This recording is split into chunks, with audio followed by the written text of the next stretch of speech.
Bismillahirrahmanirrahim. Assalamualaikum warahmatullahi wabarakatuh. Innal hamdalillah nahmaduhu wa nasta'inuhu wa nastaghfiruh wa na'udzu billahi min shururi anfusina wa sayyiati a'malina. May yahdihillahu fala mudilla lahu wa may yudlil fala hadiya lahu. Wa asyhadu an la ilaha illallah wahdahu la syarika lahu wa asyhadu anna Muhammadan abduhu wa rasuluhu alladzi la nabiyya ba'dah. Amma ba'd. Subhanakallahumma la ilma lana illa ma 'allamtana innaka antal alimul hakim. Ma'asyiral muslimin wal muslimat, as-shaimin was-shaimat, rahimani wa rahimakumullah. Alhamdulillah, kembali tak bosan-bosannya kita basahi lisan kita dengan memuji Allah Subhanahu wa taala Rabbul Alamin yang kembali mempertemukan kita di salah satu rumahnya yang mulia ini, salah satu tempat di permukaan bumi yang sangat dicintai oleh Allah Subhanahu wa taala. Nabi sallallahu alaihi wasallam mengatakan, ahabbul baqa'i 'alallahi masajiduha. Tempat yang sangat dicintai oleh Allah Subhanahu wa taala dari permukaan bumi ini adalah masjid-masjidnya, dan kita sedang berada di salah satu tempat yang paling dicintai oleh Allah Subhanahu wa taala tersebut. Kita masih dikumpulkan pada hari-hari yang mulia, pada hari-hari di mana Allah Subhanahu wa taala masih memberikan ampunan kepada hamba-hambanya, pada hari-hari di mana Allah Subhanahu wa taala masih mencurahkan rahmatnya. Rasanya baru kemarin kita mengucapkan selamat datang, marhaban ya Ramadan, selamat datang wahai Ramadan, dan tanpa terasa kita akan mengatakan kepada Ramadan, wada'an ya Ramadan, selamat tinggal wahai Ramadan.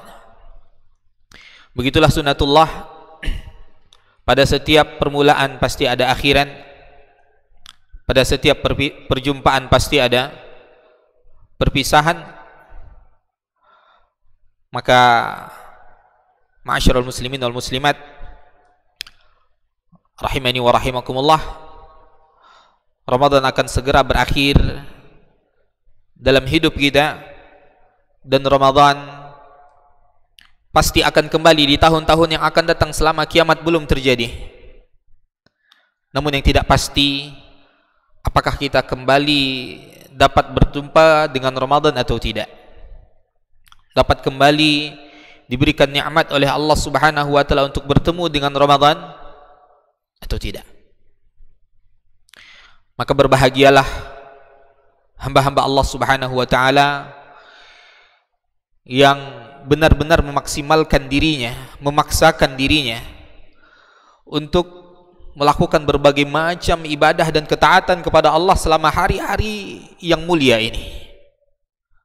Berbahagialah ia dengan janji-janji Allah Subhanahu wa taala dan janji-janji Rasulullah sallallahu alaihi wasallam.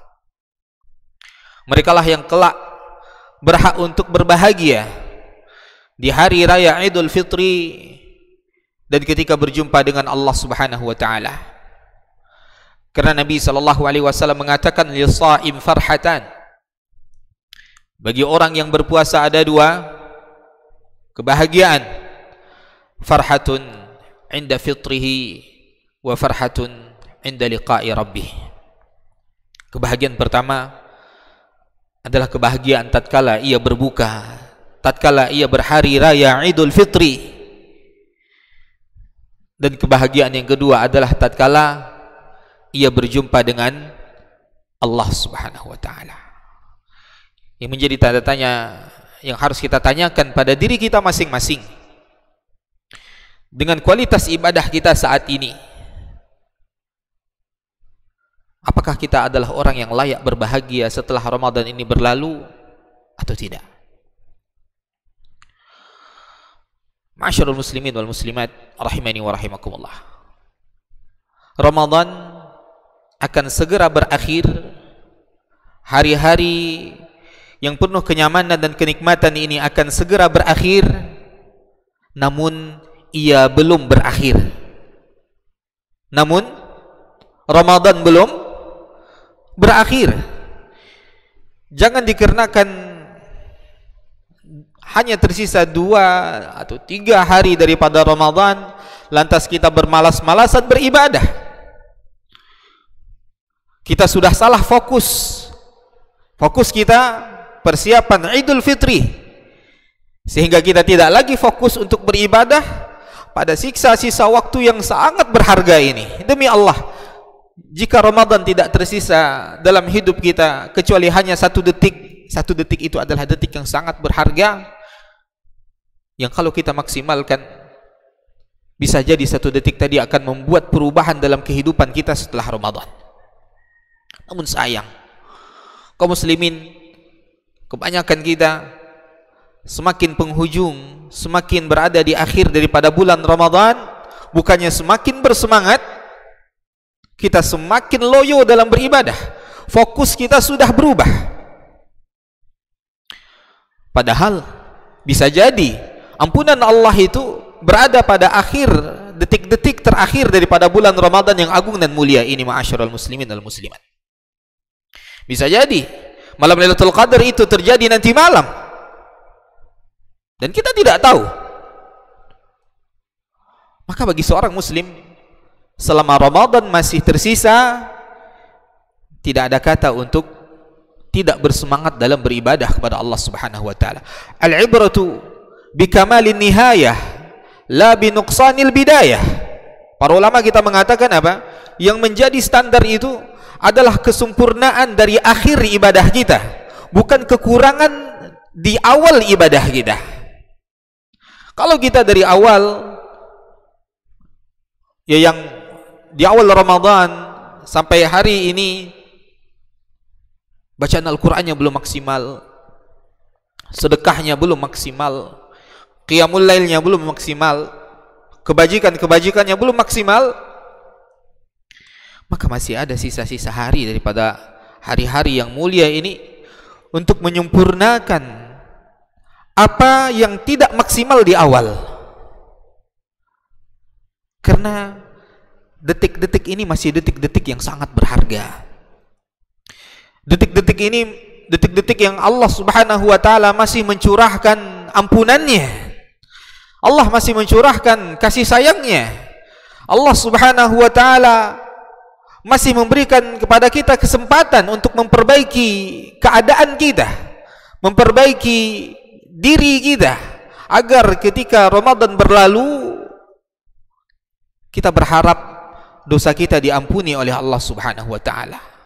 Jangan menjadi hamba-hamba Allah yang celaka. Jangan menjadi hamba-hamba Allah Subhanahu wa taala yang tidak tahu diri. Hamba-hamba Allah yang senantiasa terbuai dengan angan-angan kosongnya, seolah-olah dia menganggap dia akan bertemu kembali dengan Ramadan yang akan datang, sehingga ia menunda-nunda kebaikan, ia menunda-nunda taubat, padahal belum tentu kita bertemu dengan Ramadan yang akan datang. Maka Nabi SAW mengatakan apa? Kata Nabi SAW, innamal a'malu bil khawatim. Sesungguhnya amalan tersebut dilihat dari penutupnya, bagaimana kita mengakhiri ibadah tersebut. Ma'asyiral muslimin wal muslimat rahimani wa rahimakumullah. Sebelum Ramadan berakhir,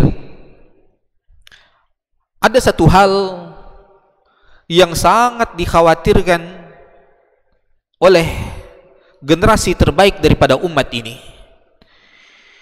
yang sangat dikhawatirkan oleh para sahabat Nabi sallallahu alaihi wasallam, yang sangat dikhawatirkan oleh murid-murid mereka para tabi'in dan murid-murid para tabi'in, yaitu atba'ut tabi'in.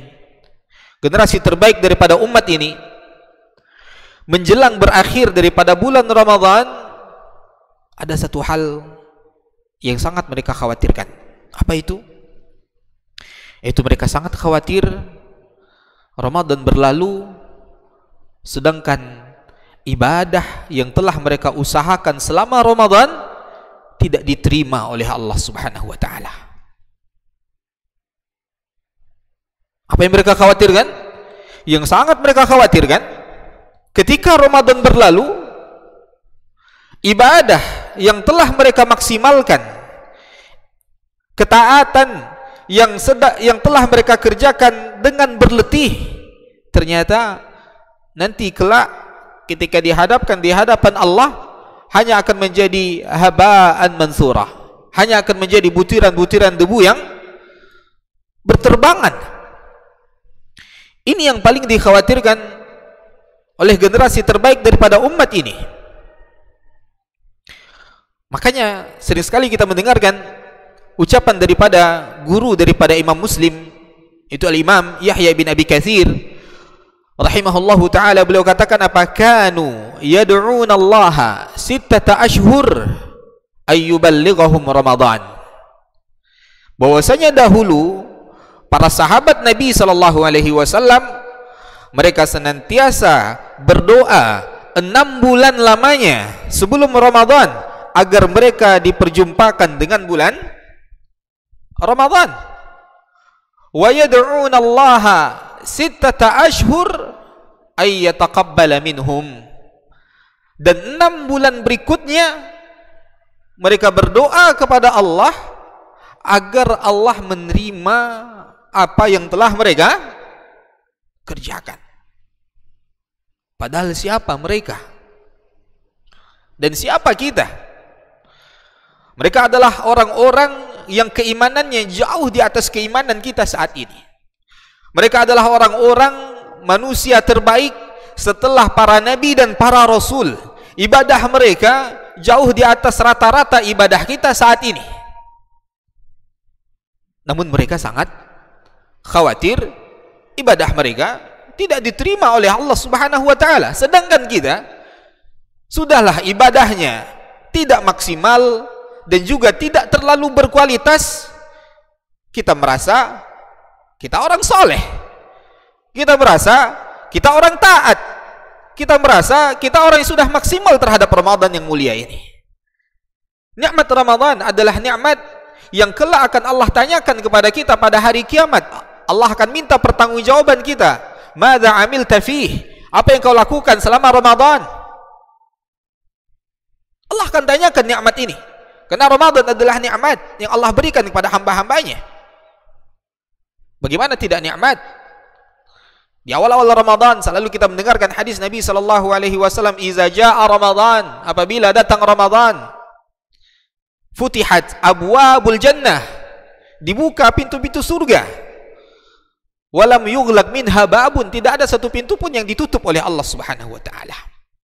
Wa ghulliqat abwabun niran, dan ditutup rapat-rapat pintu neraka. Walam yuftah minha bab, tidak ada satu pintu pun yang dibuka oleh Allah daripada pintu neraka. Nikmat mana lagi yang ingin kita cari? Kita tidak akan dapatkan hari-hari seperti ini di luar Ramadan. Wa nada munadin, dan pada setiap malam daripada bulan Ramadan malaikat senantiasa menyeru, ya baghiyal khairi aqbil wa ya baghiyasy syarri aqsir. Nanti malam malaikat masih akan menyeru seperti itu. Apa kata malaikat? Ya baghiyal khair, wahai para pencari kebaikan, aqbil, sambut bulan ini dengan ibadah dan ketaatan kepada Allah Subhanahu wa taala. Wa ya baghiyasy syarr, wahai yang masih mencari-cari cara untuk bermaksiat, aksir, hentikan maksiat. Ramadan akan berakhir, kita masih menikmati maksiat, kita masih tidak dapat merasakan lezatnya taat. Bukan salah Ramadan, yang salah adalah hati kita yang masih saja menikmati maksiat tersebut. Hati kita yang telah mengeras karena dosa dan kita tidak bertobat darinya. Maka akan sangat sulit bagi kita untuk merasakan apa sih nikmatnya Ramadan, apa sih lezatnya Ramadan. Masyarul muslimin wal muslimat rahimani wa rahimakumullah. Ibunda Aisyah ummul mukminin radhiyallahu taala anha ketika mendengarkan firman Allah Subhanahu wa taala surat Al-Mu'minun ayat 60, itu firman Allah Subhanahu wa taala, walladzina yu'tuna ma ataw wa qulubuhum wajilatun annahum ila rabbihim raji'un, dan orang-orang yang senantiasa memberikan apa yang telah diberikan kepada mereka, wa qulubuhum wajilah, hati mereka bergetar, hati mereka khawatir, hati mereka takut, annahum ila rabbihim raji'un, bahwasanya mereka akan kembali kepada Rabb mereka. Mereka akan mati, mereka akan dimintai pertanggungjawaban oleh Allah. Padahal apa yang mereka lakukan? Mereka senantiasa memberikan apa yang telah Allah berikan kepada mereka. Lalu Ibunda Aisyah ummul mukminin bertanya kepada Nabi sallallahu alaihi wasallam, hadis ini diriwayatkan oleh Imam At-Tirmizi dan disahihkan oleh Syekh Al-Albani. Maka Ibunda Aisyah bertanya kepada Nabi sallallahu alaihi wasallam, "Man hum ya Rasulullah?" Siapa mereka ini wahai Rasul sallallahu alaihi wasallam? Siapa mereka yang senantiasa memberikan apa yang Allah telah berikan kepada mereka, mereka berikan kepada saudara-saudaranya yang lain? Wa qulubuhum wajilah, tapi mereka masih merasa takut. Annahum ila rabbihim raji'un, bahwasanya mereka akan kembali kepada Rabb mereka. Siapa mereka ini wahai Rasul sallallahu alaihi wasallam? Maka kata Nabi sallallahu alaihi wasallam, humul ladzina yasumun. Mereka ini adalah orang-orang yang senantiasa berpuasa. Wa yusallun, mereka adalah orang-orang yang senantiasa mendirikan salat. Wa yatasaddaqun, mereka adalah orang-orang yang senantiasa bersedekah. Wahum yakhafuna alla yuqbala minhum, akan tetapi mereka sangat khawatir semua itu tidak diterima oleh Allah Subhanahu wa taala. Selama Ramadan mata kita mungkin masih saja melihat hal-hal yang haram, padahal kita masih berpuasa. Selama Ramadan telinga kita mungkin masih saja mendengarkan hal-hal yang haram, padahal kita sedang berada pada bulan Ramadan. Selama Ramadan lisan kita mungkin masih menceritakan aib orang, padahal ya kita sedang berada pada bulan yang agung dan mulia. Maka untuk menghapuskan itu semua, ya hendaklah kita senantiasa beristighfar kepada Allah Subhanahu wa taala, memohon ampun kepada Allah Subhanahu wa taala di akhir daripada bulan Ramadan ini, agar Allah Subhanahu wa taala menutup kekurangan-kekurangan yang telah kita lakukan selama bulan Ramadan. Ma'asyiral muslimin wal muslimat rahimani wa rahimakumullah. Nabi Ibrahim dan Nabi Ismail alaihi salam, padahal siapa mereka? Nabi Ibrahim adalah Khalilullah, kekasih Allah Subhanahu wa taala. Nabi Ismail adalah Zabihullah. Akan tapi ketika mereka selesai meninggikan Ka'bah, apa yang mereka ucapkan? Allah abadikan dalam surat Al-Baqarah. Kata Allah Subhanahu wa taala, "Wa idh yarfa'u Ibrahimul qawa'ida minal baiti wa Ismailu rabbana taqabbal minna innaka antas samiul alim." Dan ingatlah tatkala Ibrahim dan Ismail telah meninggikan bangunan Ka'bah. Apa yang mereka ucapkan setelah itu? Rabbana taqabbal minna, wahai Rabb kami, terimalah dari kami. Padahal siapa mereka? Siapa Nabi Ibrahim alaihi salam?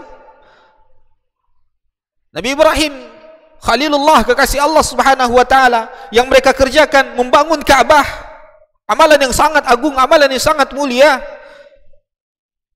Tetapi selesai membangun Ka'bah, apa kata mereka? Rabbana taqabbal minna, ya Allah terima dari kami, terima semua ibadah kami. Sedangkan kita sudah ujub dengan diri kita dan merasa ibadah kita diterima oleh Allah Subhanahu wa taala. Ma'syarul muslimin wal muslimat rahimani wa rahimakumullah, maka sebelum Ramadan berakhir, ada di antara kebiasaan para salaf kita pada generasi terbaik daripada umat ini, mereka senantiasa memperbanyak istighfar. Mereka senantiasa memperbanyak istighfar, mengucapkan ucapan-ucapan memohon ampun kepada Allah Subhanahu wa taala. Dan ini syariat pada setiap ibadah. Dan ini syariat pada setiap ibadah. Ketika selesai salat, apa yang kita lakukan? Beristighfar. Dan ini adalah sunnah Nabi sallallahu alaihi wasallam. Sebagaimana yang disebutkan oleh sahabat Thauban radhiyallahu taala an, kana Rasulullah sallallahu alaihi wasallam idan sarafa min salatihi istaghfara salatan. Nabi sallallahu alaihi wasallam ketika selesai salat, apa yang Nabi lakukan? Nabi beristighfar sebanyak 3 kali. Allah Subhanahu wa taala memerintahkan para jemaah haji ketika mereka selesai melaksanakan manasik haji mereka, kata Allah dalam Al-Baqarah 199, "Tsumma afidu min haitsu afadhan nas wastaghfirullah." Allah perintahkan kepada mereka apa? Wastaghfirullah. Beristighfarlah kalian kepada Allah. Allah memuji orang-orang yang melaksanakan salat malam. Lalu setelah salat malam apa yang mereka lakukan? Wabil asharihum yastaghfirun. Pada waktu sahur mereka senantiasa beristighfar kepada Allah Subhanahu wa taala. Istighfar itu bukan kalimat yang enteng, kaum muslimin, kaum muslimat rahimani wa rahimakumullah. Istighfar itu bukan kalimat yang biasa-biasa saja. Ini adalah kalimat yang sangat mulia, yang ini harus kita tanamkan pada akidah kita bahwasanya Allah akan mengampuni semua dosa-dosa kita ketika kita memohon ampun kepada Allah, atau semua dosa dan kekurangan kita dalam melaksanakan perintah Allah Subhanahu wa taala. Maka istighfar apa tujuannya? Adalah untuk menutup kekurangan-kekurangan kita selama beribadah. Mungkin tadi ketika salat kita tidak khusyuk, maka ditutup kekurangan tadi dengan istighfar. Mungkin selama Ramadan kita masih berbuat dosa, kita tidak maksimal dalam melaksanakan ketaatan, maka ditutup kekurangan tersebut dengan istighfar. Makanya sahabat Abu Hurairah radhiyallahu taala anhu menjelang berakhir daripada bulan Ramadan, apa kata beliau? Anikhtimu syahrakum bil istighfar. Tutuplah bulan kalian dengan memperbanyak istighfar. Maka hari-hari ini adalah hari-hari istighfar. Hari-hari di mana kita memohon kepada Allah Subhanahu wa taala agar Allah mengampuni semua dosa kita, agar Allah menutupi semua kekurangan kita selama beribadah pada bulan Ramadan. Umar bin Abdul Aziz rahimahullahu taala ketika menjelang berakhir Ramadan, beliau rahimahullahu taala mengirim surat. Ya, tatkala beliau menjadi khalifah, beliau mengirim surat kepada gubernur-gubernurnya. Begini pemimpin yang sangat dicintai oleh rakyatnya. Ya, beliau menulis surat kepada gubernur-gubernurnya agar disampaikan kepada rakyat-rakyatnya. Bukan pesan tentang THR, bukan pesan tentang gaji mereka. Karena itu sudah beres sama Umar bin Abdul Aziz. Tapi pesan yang ingin disampaikan oleh Umar bin Abdul Aziz rahimahullahu taala, kata beliau rahimahullahu taala sebelum Ramadan berakhir, qulu kama qala abaukum Adam. Sebelum Ramadan berakhir, katakanlah seperti apa yang pernah dikatakan oleh ayah kalian Nabi Adam alaihi salam. Rabbana zalamna anfusana wa illam taghfir lana wa tarhamna lanakunanna minal khasirin. Wa qulu kama qala Nuh, dan katakan, ucapkan seperti apa yang diucapkan oleh Nabi Nuh alaihi salam. Wa illa taghfirli wa tarhamni la akunanna minal khasirin. Ya Allah, apabila engkau tidak ampuni aku, tidak engkau rahmati aku, maka aku akan menjadi orang-orang yang merugi. Wa qulu, dan katakan seperti apa yang dikatakan oleh Nabi Ibrahim, walladzi atma'u ay yaghfira li khati'ati yaumaddin, dan zat yang mana aku sangat tamak, aku sangat berharap ia mengampuni semua dosa-dosaku yaumaddin, pada hari kiamat. Ini siapa? Ini para nabi. Lalu apa lagi kata Umar bin Abdul Aziz? Wa qulu kama qala Musa, dan katakan seperti apa yang dikatakan oleh Nabi Musa, inni zalamtu nafsi faghfirli, ya Allah, sesungguhnya aku telah menzalimi diriku, maka ampuni aku. Wa qulu kama qala Zunnun, dan katakan seperti apa yang dikatakan oleh Zunnun, Nabi Yunus alaihi salam, la ilaha illa ant subhanak inni kuntu minaz zalimin, tiada sesembahan yang berhak disembah kecuali Engkau, wahai Allah, maha suci Engkau, sesungguhnya aku termasuk hamba-hambamu yang zalim. Ini para nabi.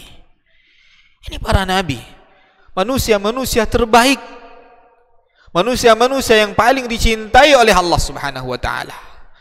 Mereka senantiasa beristighfar. Nabi SAW mengatakan, istaghfirullah, beristighfarlah kalian kepada Allah Subhanahu wa taala, fa inni astaghfirullah wa atubu ilaihi akthar min 70 marrah. Senantiasalah kalian beristighfar kepada Allah Subhanahu wa taala, karena sesungguhnya aku saja, kata Nabi, aku saja senantiasa mengucapkan istighfar setiap harinya lebih daripada 70. Kalimat 70 dalam banyak hadis Nabi SAW ini untuk menunjukkan saking banyaknya istighfar yang diucapkan oleh Nabi SAW. Padahal siapa Nabi SAW?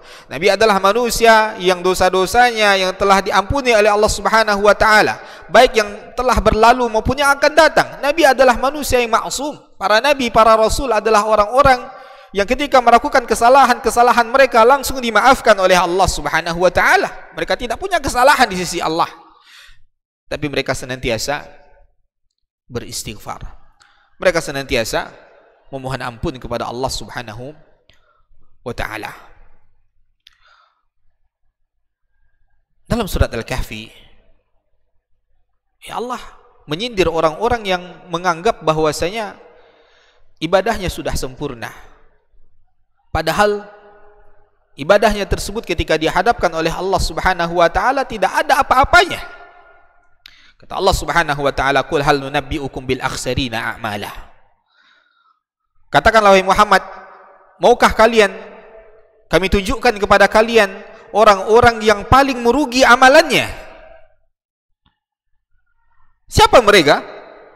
Alladzina dhalla sa'yuhum fil hayatid dunya wa hum yahsabuna annahum yuhsinuna sun'a. Itu mereka-mereka yang ketika melakukan usaha ibadah dalam kehidupan dunia ini, mereka menganggap, mereka menyangka bahwasanya yang telah mereka lakukan adalah yang terbaik. Mereka tertipu. Mereka tertipu dengan amalan mereka. Maka ketika Umar bin Al-Khattab radhiyallahu taala an, ketika ditikam oleh Abu Lu'lu' al-Majusi, qabbahallahu wajhah, Umar bin Al-Khattab pingsan. Lalu ketika tersadarkan dari pingsannya, sahabat Ibnu Abbas radhiyallahu taala anhuma berusaha untuk menenangkan Umar bin Al-Khattab. Apa kata sahabat Ibnu Abbas? Ya Amirul Mukminin, wahai Amirul Mukminin, ya engkau adalah sahabat Nabi SAW, engkau beriman kepadanya di saat semua orang pada saat itu masih kafir kepada Rasul SAW. Rasulullah SAW wafat wa huwa radin ank, dan Nabi SAW ridha denganmu wahai Amirul Mukminin. Disebutkanlah kebaikan-kebaikan, keutamaan-keutamaan, kemuliaan-kemuliaan selama hidup Umar bin Khattab radhiyallahu taala an. Maka kata Umar bin Khattab kepada sahabat Ibnu Abbas, "A'id ma qulta." Ulangi apa yang kau katakan tadi. Ulangi apa yang kau katakan tadi. Ya, maka diulang lagi oleh Ibnu Abbas, disebutkan kebaikan daripada Umar bin Khattab radhiyallahu taala an. Maka Umar memarahi Ibnu Abbas, "Waihak, celaka engkau. Al-maghrur man gharartumuh." Orang yang tertipu adalah orang yang sedang kau tipu. Innama yataqabbalullahu minal muttaqin. Allah hanya menerima daripada hamba-hambanya yang bertakwa. Umar, sekelas Umar, masih khawatir amalannya tidak diterima oleh Allah Subhanahu wa ta'ala. Umar katakan kepada anaknya Abdullah yang pada saat itu sedang memangkunya, "Da khaddi 'ala turab."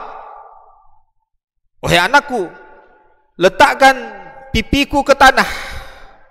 Jangan kau letakkan di pahamu, letakkan ke tanah. Agar mudah-mudahan Allah melihat keadaanku yang hina ini, Allah mengampuni dosaku. Subhanallah. Padahal Umar mendengarkan Nabi mengatakan Umar fil jannah. Umar itu di surga. Tapi lihat bagaimana sahabat-sahabat yang mulia ini. Mereka sudahlah manusia-manusia yang mulia. Ibadah mereka adalah ibadah yang sangat mulia. Tapi mereka masih khawatir ibadah mereka tidak diterima oleh Allah Subhanahu wa ta'ala. Dosa mereka tidak diampuni oleh Allah Subhanahu wa ta'ala. Dan ini kebiasaan semua para sahabat Nabi, di mana mereka menjelang akhir daripada bulan Ramadan, mereka memperbanyak istighfar, sebagaimana disebutkan oleh Imam Al-Hafiz Ibn Rajab Al-Hambali dalam kitab Lataiful Ma'arif, ketika menjelaskan tentang kemuliaan bulan Ramadan, menjelaskan kepada kita tentang bagaimana keadaan para salaf, keadaan para generasi terbaik daripada umat ini ketika sedang berada pada bulan Ramadan. Setelah itu apa kata Al-Hafiz Ibn Rajab Al-Hambali rahimahullahu ta'ala, kanu ma'ijtihadihim fi sihhatil a'malis salihah, bahwasanya mereka bersamaan dengan semangat mereka untuk agar amalan-amalan saleh yang mereka lakukan itu adalah amalan-amalan yang benar, amalan-amalan yang memang ikhlas, amalan-amalan yang memang sesuai dengan petunjuk Nabi sallallahu alaihi wasallam. Bersamaan dengan itu kata Al-Hafiz Ibn Rajab Al-Hambali, bersamaan dengan itu mereka senantiasa apa? Yujaddiduna amalahum bil istighfari wa taubah. Mereka senantiasa memperbaharui amalan mereka tersebut agar tidak rusak dengan apa? Dengan memperbanyak istighfar, dengan memperbanyak ucapan astaghfirullah wa taubah, dan juga dengan perbanyak taubat kepada Allah Subhanahu wa taala. Wa yaktimuna amalahum, dan mereka menutup amalan mereka bil istighfari wa bi kalimatit tauhid.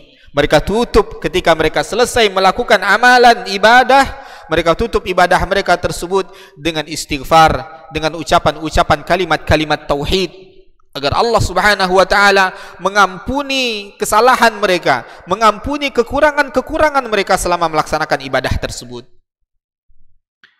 Maka mari kaum muslimin, kaum muslimat, menjelang akhir daripada bulan Ramadan ini, maksimalkan waktu-waktu yang tersisa ya, dan memperbanyak istighfar kepada Allah, agar apa yang telah kita laksanakan, apa yang telah kita usahakan, apa yang telah berletih-letih kita lakukan, kelak ketika dihadapkan di hadapan Allah, betul-betul menjadi amalan yang bisa memberikan kepada kita syafaat, yang bisa menjadi penolong bagi kita daripada murka Allah Subhanahu wa ta'ala.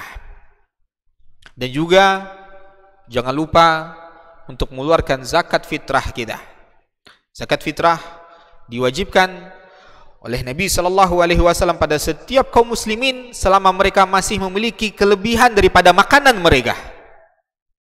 Dari sahabat Ibnu Umar radhiyallahu taala Nabi sallallahu alaihi bahwasanya kata Ibnu Umar radhiyallahu taala anhuma, farada Rasulullah sallallahu alaihi wasallam zakat al-fitri ala kulli al-harri ala al-qurri al-abdi wal-hurr wal-dhakari wal-untha was-saghiri wal-kabir minal muslimin. Bahwasanya Nabi sallallahu alaihi wasallam telah mewajibkan zakat fitrah pada setiap budak sahaya maupun orang yang merdeka, laki-laki maupun perempuan, anak-anak maupun dewasa, kepada seluruh kaum muslimin, hendaklah mereka mengeluarkan zakat fitrah mereka. Karena apa? Karena hikmahnya zakat fitrah tersebut adalah mutahhirun lis-shaim. Zakat fitrah tersebut mensucikan amalan orang-orang yang sedang berpuasa, wa ta'aman lil masakin, dan menjadi makanan bagi orang-orang miskin. Ya, dan selalu diingatkan ya tentang zakat fitrah ini, kaum muslimin, kaum muslimat, tentu yang lebih afdal, yang lebih utama ya kita mengeluarkan zakat fitrah dengan makanan pokok. Ya, karena di hadis Ibnu Umar tadi Nabi sallallahu alaihi wasallam menyebutkan apa? Sa'an min tamrin wa sa'an min sa'ir. Ya, Nabi perintahkan untuk mengeluarkan 1 sa' kurma atau 1 sa' gandum yang merupakan makanan pokok penduduk Madinah pada saat itu. Walaupun ada sebagian para ulama membolehkan dengan uang, ya, namun ketika ya kita melihat Nabi sallallahu alaihi wasallam dan para sahabatnya mengeluarkannya dengan makanan pokok, sedangkan uang ada pada zaman itu, maka tentu mengikuti apa yang telah dikeluarkan oleh Nabi sallallahu alaihi wasallam jauh lebih selamat. Bukan berarti kita katakan ya yang mengeluarkan dengan uang tidak sah, ya, karena bisa jadi mereka mengikuti ijtihad para ulama yang menfatwakan yaitu berijtihad dengan bolehnya dengan uang tersebut, namun tentu lebih selamat ya kita mengeluarkannya dengan makanan pokok. Ya, karena sekali lagi di zaman Nabi ada dinar, ada dirham, namun Nabi dan para sahabat tidak mengeluarkan zakat fitrah mereka dengan dinar dan dirham. Dan juga untuk panitia-panitia zakat, ya, panitia-panitia zakat pertama hendaklah bertakwa kepada Allah Subhanahu wa taala. Ya, hendaklah bertakwa kepada Allah Subhanahu wa taala. Uang beras yang sedang ada di meja panitia itu adalah uang dan beras kewajiban kaum muslimin yang harus disalurkan. Dan menjadi panitia zakat, jangan mental utamanya yang terfikirkan dalam pikirannya pertama kali, berapa jatah saya dari zakat ini, berapa jatah saya dari zakat ini. Jangan mental ini yang dibangun pertama kali ketika menjadi panitia zakat. Karena sekali lagi ditegaskan bahwasanya panitia zakat yang sifatnya hanya kelompok-kelompok kecil di masjid-masjid, itu bukanlah amil zakat. Itu bukanlah amil zakat. Karena amil zakat tegas, jelas Allah katakan dalam Al-Quran. Siapa mereka? Yaitu yang Allah sebutkan dalam surat At-Taubah ayat 60. Ya, kata Allah Subhanahu wa taala, innamas shadaqatu lil fuqara'i wal masakini wal 'amilina 'alaiha. Ya, wal 'amilina 'alaiha, dan orang-orang yang bekerja 'alaiha. Allah tidak katakan fiha, tapi kata Allah apa? 'Alaiha. Apa makna 'alaiha di sini? Yaitu orang-orang yang memang punya wewenang untuk mengambil zakat tersebut dari orang yang sudah wajib mengeluarkan zakat. Dan orang yang punya wewenang adalah pemerintah atau orang yang dipekerjakan oleh pemerintah. Dan alhamdulillah negeri kita adalah negeri yang masih mengatur itu semua ya dengan lembaga Basnasnya. Maka amil zakat di negeri kita ini adalah Basnas, lembaga resmi yang telah ya memiliki SK dan undang-undang dari pemerintah. Maka mereka lah amil zakat. Mereka lah amil zakat. Adapun kita, sifat kita panitia-panitia di masjid yang mengumpulkan zakat-zakat kaum muslimin. Karena sebenarnya kan apalagi kalau zakat fitrah itu penyalurannya sangat mudah. Kita cari orang miskin lalu kita salurkan, gak sulit. Tapi kadang masyarakat kita ingin mengambil andil di sini. Pertama, niat kita hendaklah apa? Hendaklah niat kita karena Allah. Maka kalau kita bukan amil, sifat kita hanya panitia zakat, kita bukan perwakilan dari orang-orang yang berhak menerima zakat. Kita perwakilan dari orang-orang yang berzakat, yaitu muzaki. Pahami? Berbeda. Amil zakat, mereka perwakilan dari orang-orang yang berhak menerima zakat, karena mereka sendiri berhak menerima zakat. Adapun panitia zakat kita hari ini yang ada di masjid, yang tidak ada SK-nya dari pemerintah, kita perwakilan dari muzaki, dari orang yang wajib berzakat. Ini beda hukumnya. Mana perbedaannya? Kalau kita perwakilan dari orang yang berzakat, ketika orang yang berzakat tadi mewakilkan kepada kita agar kita menyalurkan kepada yang berhak, zakat tadi belum sah sampai zakat tersebut disalurkan kepada yang berhak.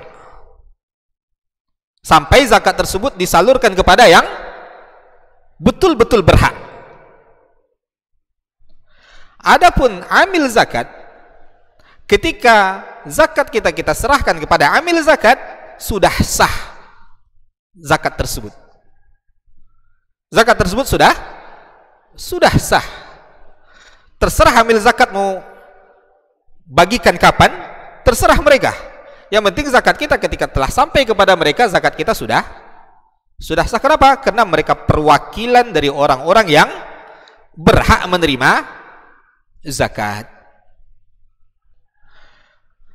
Ketika kita panitia zakat yang sifat kita adalah perwakilan dari muzaki, dari orang yang berzakat, maka di sini posisi kita adalah wukala. Posisi kita adalah para wakil. Dan hukum wakil dalam fikih Islam, wakil ada dua. Ada wakalah bil ujrah, perwakilan dengan upah, dan wakalah bidunil ujrah, yaitu perwakilan tanpa upah. Dan ini yang lebih agung, lebih mulia. Itu sifat kita di awal sosial. Kita ingin pahala, ingin menyalurkan zakat kaum muslimin yang mungkin tidak sempat menyalurkan zakat mereka, maka kita menjadi wakil mereka. Maka jangan yang kita bayangkan pertama kali berapa jatah saya dari situ. Kenapa? Sekali lagi kita bukan amil zakat, kita hanya panitia zakat biasa. Kita yang nawarkan. Kan masjid yang nawarkan kan? Masyarakat nggak ada maksa. Ya bahkan kita yang terkadang maksa. Kita kadang sebagai panitia zakat di masjid, kita nganggap orang yang tak bayar zakatnya ke masjid, berarti tidak bermasyarakat. Jadi kita yang maksa sebenarnya. Maka kalau kita yang maksa, kita ingin menjadi wakil, pahami posisi kita wakil. Posisi kita wakil bagi orang yang berzakat. Maka kalau kita ingin upah kita dari orang yang berzakat, bukan dari benda zakat tersebut. Begitu juga dengan operasional, untuk membeli plastik, untuk membeli pena, untuk beli buku, tidak boleh diambil dari uang zakat. Karena posisi kita hanya wakil, bukan amil. Adapun amil, baru mereka boleh mengambil dari uang zakat tadi untuk operasional mereka. Karena mereka sekali lagi perwakilan dari orang yang berhak daripada mustahik. Adapun kita panitia zakat biasa, perwakilan dari orang yang wajib berzakat. Ini poin-poin penting yang harus dipahami sebagai panitia zakat. Dan juga sebagai panitia zakat, ketika zakat tadi tidak tersalurkan, berarti kita tidak amanah. Kita tidak amanah. Dan zakat orang tadi belum sah. Siapa yang berdosa? Ya, maka ini hal yang harus dipahami sebagai panitia zakat. Itu bukan pekerjaan yang mudah. Dia harus paham fikih zakat ini. Ya, dia harus betul-betul paham tentang fikih zakat ini. Adapun amil zakat, ya ketika seperti yang kita katakan tadi, ketika kita sudah salurkan kepada amil tadi, yang memang mereka punya wewenang untuk itu, ya maka terserah mereka. Ya setelah itu mereka salurkan, salah mereka menyalurkan, zakat kita sudah sah. Zakat kita sudah sah. Dan juga satu poin penting, ya ketika kita bekerja sebagai panitia zakat ini, karena kita yang memintanya, maka kita harus paham tentang hukum-hukumnya. Ketika zakat tadi, seperti zakat fitrah, diserahkan oleh orang miskin kepada panitia zakat, lalu zakatnya kembali lagi ke dia, ini dalam mazhab Imam Syafi'i sendiri. Imam Syafi'i dengan tegas mengatakan dalam Al-Um, zakatnya tidak sah. zakatnya tidak sah. Kata Imam Syafi'i, ya rahimahullahu taala dalam kitab Al-Um, idza farada ala rajulin zakatahu, ya apabila seseorang telah wajib berzakat, maka apa kata Imam Syafi'i rahimahullahu taala, fala yajuzu ayyauda minha ilaihi syai'un, maka tidak boleh sedikit pun harta zakatnya kembali lagi ke dia. Tidak boleh harta zakatnya kembali lagi ke dia. Ini harus kita pahami. Karena kita sebagai panitia zakat, kita sembarangan, kita campur-campur berasnya. Ternyata beras ini kembali lagi ke dia, ke fakir miskin tadi. Kembali lagi ke dia. Beras dia yang dia kasihkan ke panitia zakat, kita tidak tahu, kita campur-campurkan aja. Ternyata beras yang dia kasihkan kembali lagi ke dia. Kalau posisi kita sebagai panitia zakat, zakat orang tadi bisa jadi tidak sah karena ulah kita. Karena ulah, maka enggak. Ya, kalau ingin menyalurkan harta orang, kita harus paham bagaimana fikih dalam menyalurkan harta orang tersebut. Makanya pekerjaan amil zakat ini, ya pekerjaan yang kalau di negeri kita alhamdulillah sudah ada undang-undangnya, ya sudah ada lembaga yang ditunjuk, ya maka mereka lah amil zakat. Maka kalau kita ingin membentuk panitia zakat juga di masjid, maka mintalah mungkin kepada lembaga-lembaga yang telah ditunjuk oleh pemerintah untuk melakukan pelatihan-pelatihan terhadap zakat tersebut, ya, dan juga memberikan SK kepada kita agar kita juga menjadi perwakilan daripada Basnas tersebut misalkan, sehingga kita juga bisa kalau ingin ikut bagian daripada amil zakat tadi, mudah-mudahan kita bisa untuk menjadi bagian daripada amil zakat, karena kita juga perpanjangan dari Basnas tadi misalkan. Ya, selama mereka memberikan wewenangnya kepada kita. Ya, dan ya itu mungkin beberapa poin penting. Ya, banyak sebenarnya yang ingin dijabarkan dalam masalah ini, namun itu beberapa poin penting yang harus kita pahami, dikaji dalam kitab-kitab fikih. Ya, maka dalam penyaluran zakat ini kita harus betul-betul paham ilmunya agar zakat orang jadi sah dan kita tidak memakan apa yang bukan menjadi hak kita. Ya, Allahu a'lam. Bapak Ibu kaum muslimin kaum muslimat, ya, mudah-mudahan Allah berikan kepada kita keistiqamahan sampai akhir daripada bulan Ramadan, ya, sehingga ketika Ramadan ini berakhir kita berharap kepada Allah Subhanahu wa taala kita termasuk orang-orang yang diampuni oleh Allah Subhanahu wa taala dan dibebaskan oleh Allah daripada api neraka. Wassallallahu ala nabiyyina Muhammad wa ala alihi wa ashabihi wasallam. Subhanakallahumma bihamdika asyhadu an la ilaha illa anta astaghfiruka wa atubu ilaik. Assalamualaikum warahmatullahi wabarakatuh.